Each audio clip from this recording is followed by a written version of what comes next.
walang kondisyon, ikaw din, hindi palibasa, halimbawa, kasi magkakaroon kayo ng mga pag-aaway, hindi nawawala sa pag-asawa.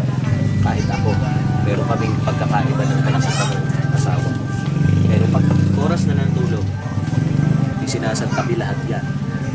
At magtabi kayo. Huwag mo sasabihin dyan, huwag mo mayakap-yakap yun. Masama na doon ko sa'yo. Hindi mo pwede. Hindi mo rin pwede sabihin, makaalis nga mo. Hindi mo na tatapisin galit ako.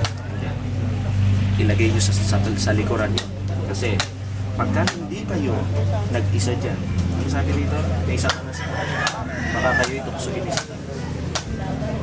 Pag nakita ng kaaway na kayo hindi nagsisikap dito sa bagay na ito, ang gagawin niya, ang kalaban hindi yung other woman at other man.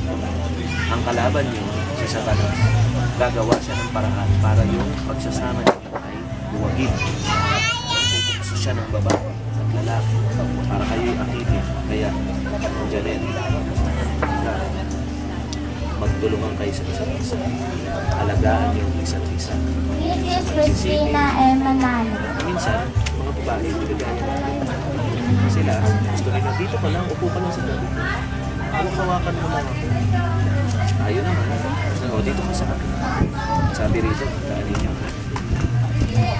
Ayun, sabi ng lesson. Pinaalala ko yata sa inyo ko, nung natin tayo sa pakarangin. Sabi rito ng Apostol Pablo,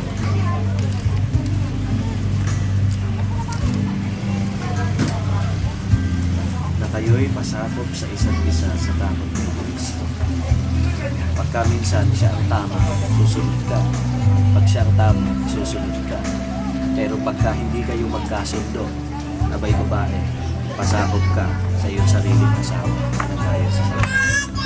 Nasa iyo talaga yun. Ikaw talaga ang masusunod dahil yun ang pinaglaan.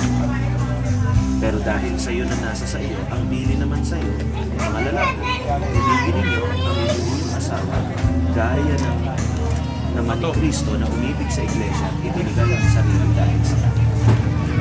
Tapos na? Kaya gusto ng Panginoon, ikaw ang masulat para mabuhusan mo naman siya ng pagkain.